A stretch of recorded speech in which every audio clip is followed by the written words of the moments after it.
शं वरुणः शन्नो भवत्वर्यमा शन्न इन्द्रो बृहस्पतिः शन्नो विष्णुरुक्रमः ॐ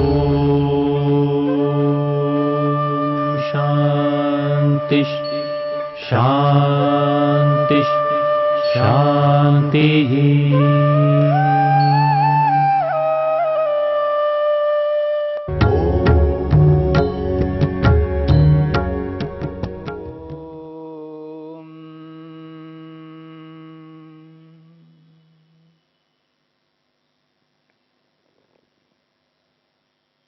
समाधि पाद के 32वें सूत्र में विक्षेपों को, बाधकों को, विघ्नों को रोकने का उपाय बताया। तत्प्रतिषेधार्थम एक तत्व अभ्यास।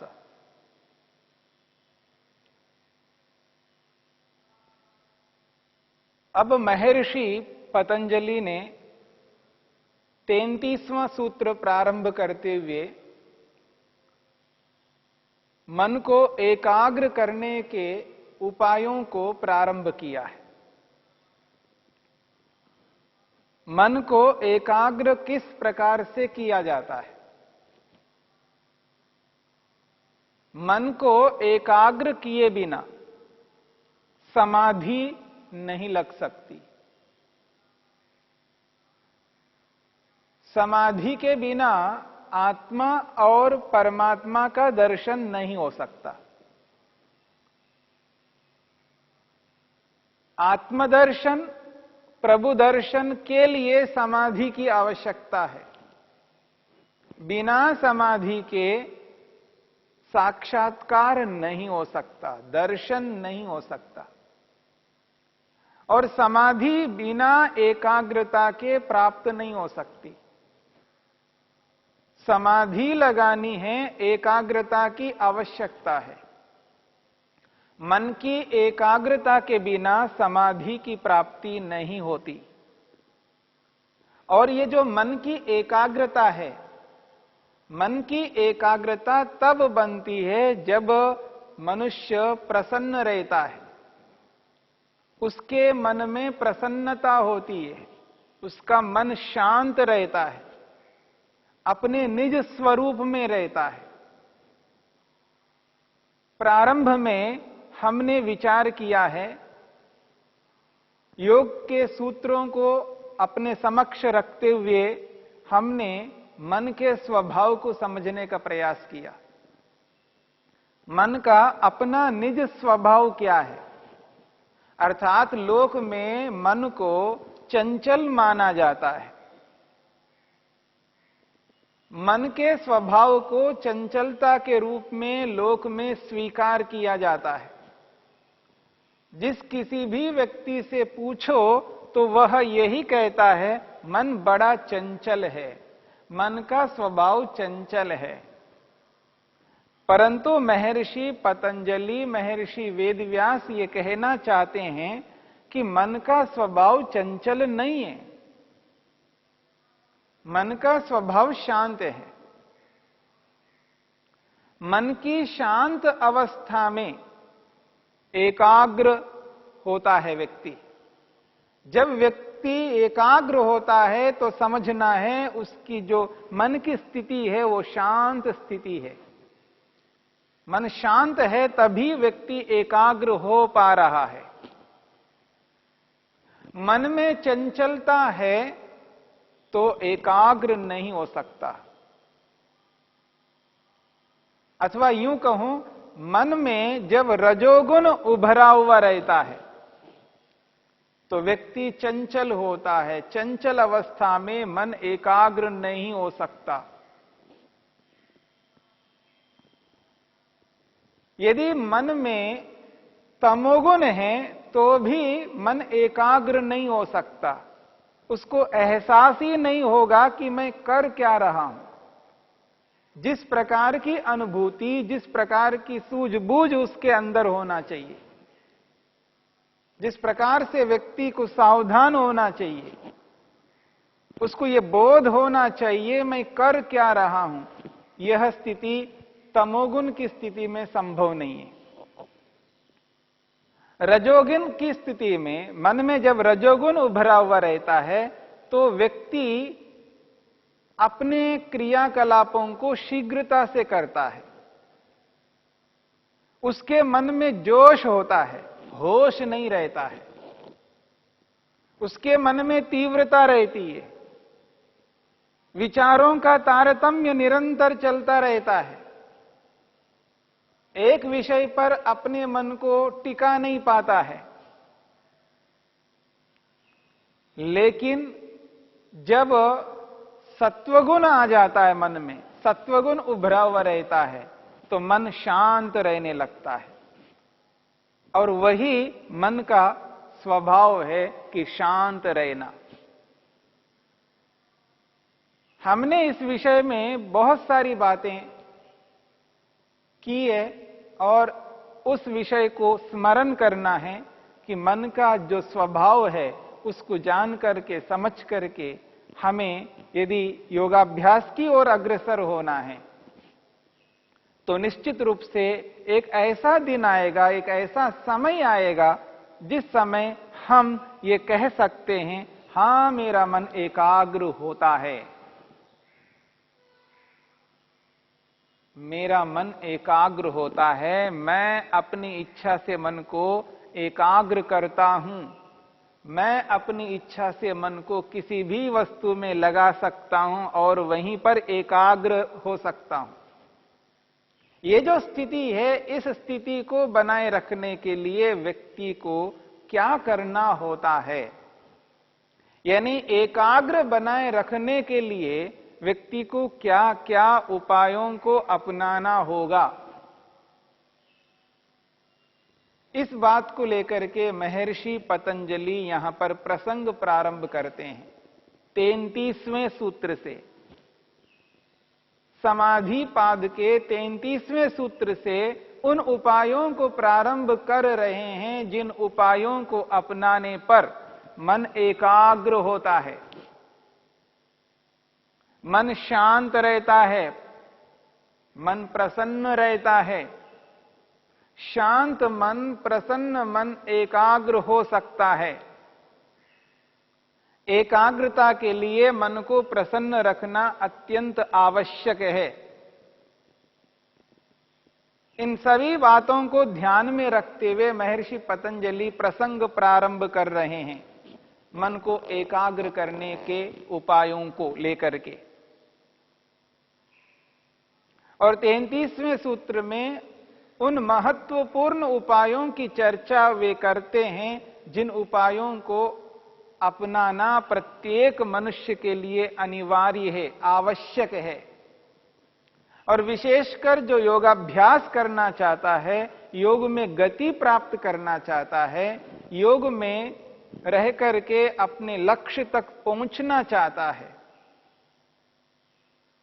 अपने जीवन को योगमय बनाता है, अपने जीवन को योगमय बना करके जब व्यक्ति उस लक्ष्य को देखता है, समाधि रूपी लक्ष्य को देखता है, साक्षात्कार रूपी लक्ष्य को सामने रखता है, तब उसको प्रतीति होती है मुझे ऐसा ही करना है, इसी स्थिति में रहना है, ऐसा ही व्यवहार करना है।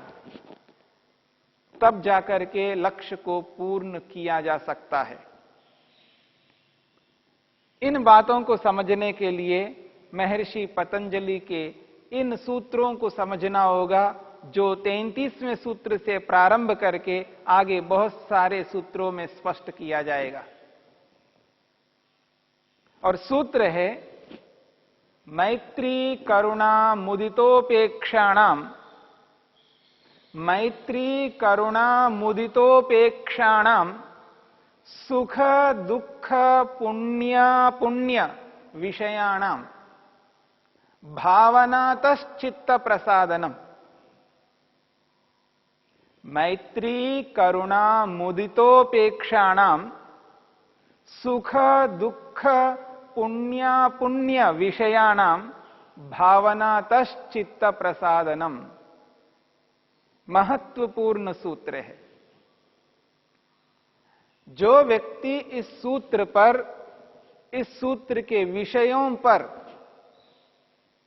ध्यान रख करके इनको अपने जीवन का विषय बनाकर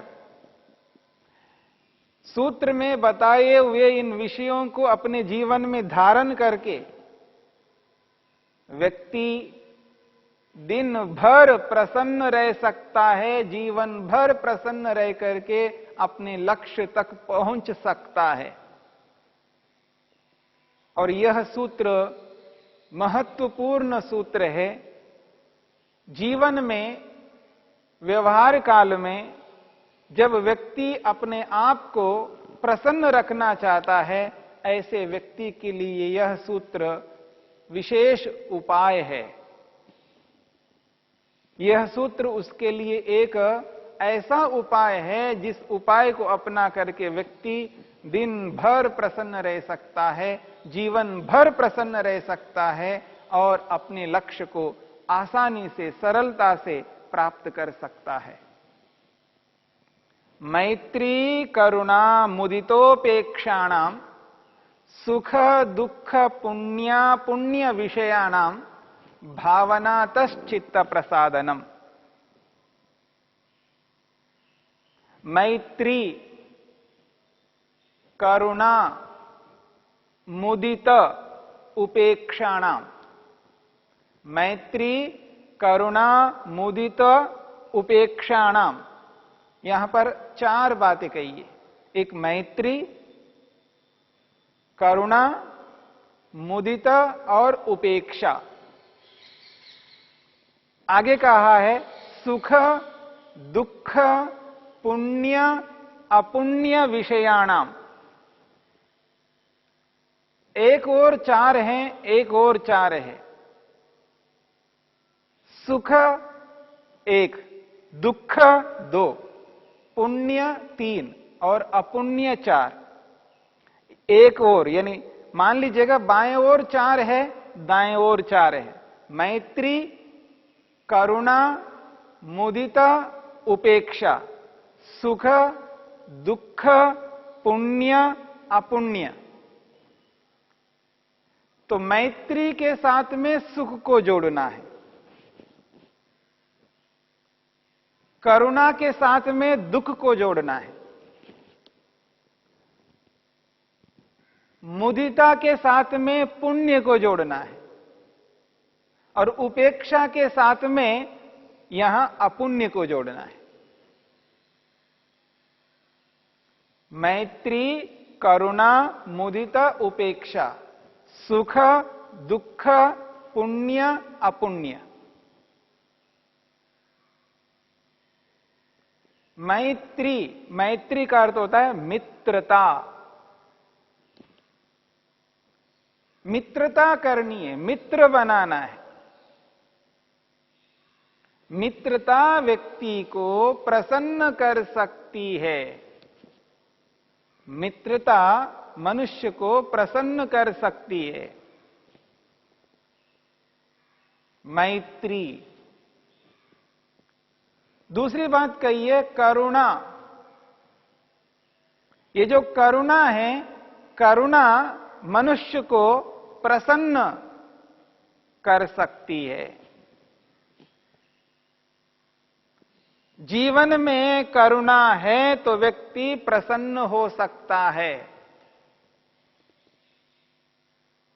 मुदित, यदि मुदित, मुदित का अर्थ यहां पर है प्रसन्नता।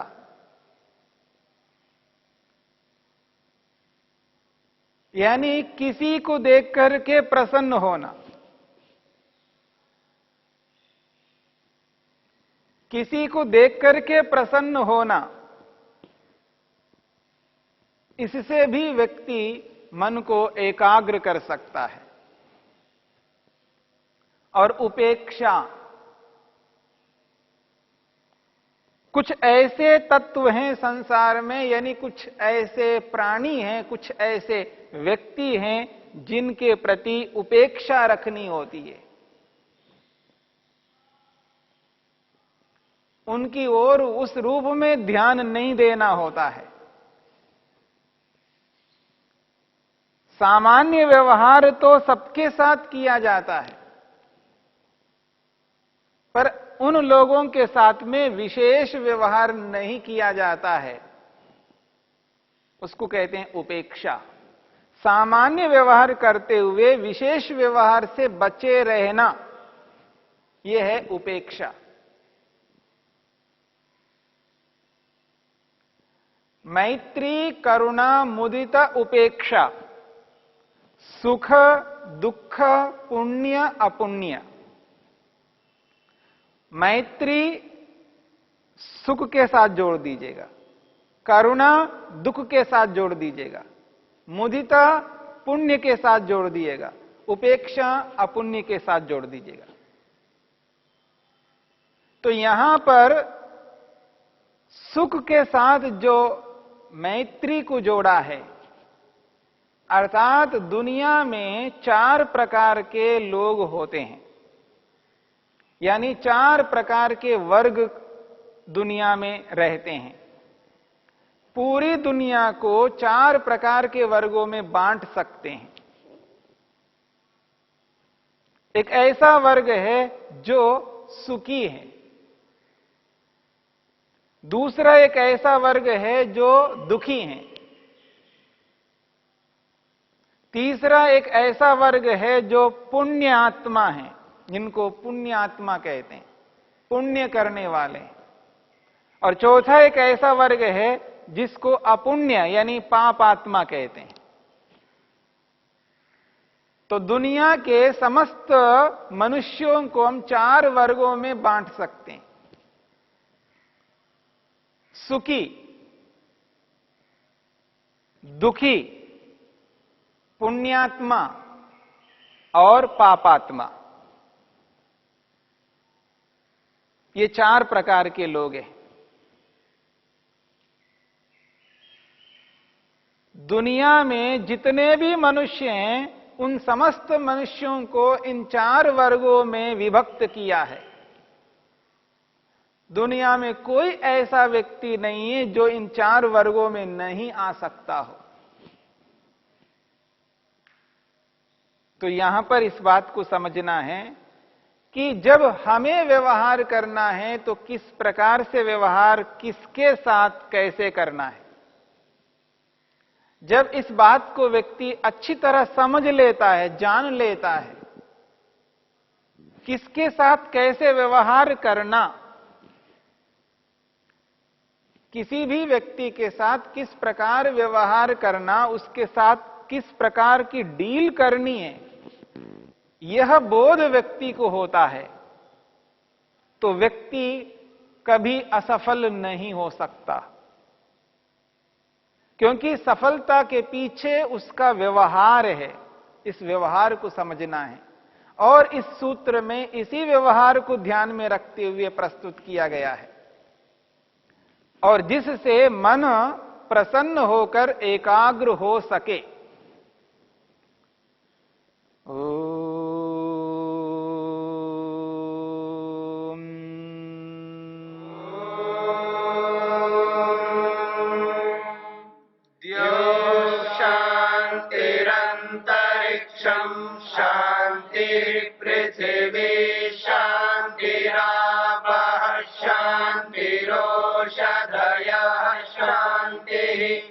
वनस्पतयः शान्तिर्विश्वे देवा शान्तिर्ब्रह्म शान्ति सर्वं शान्ति शान्तिरेव शान्ति शान्ति।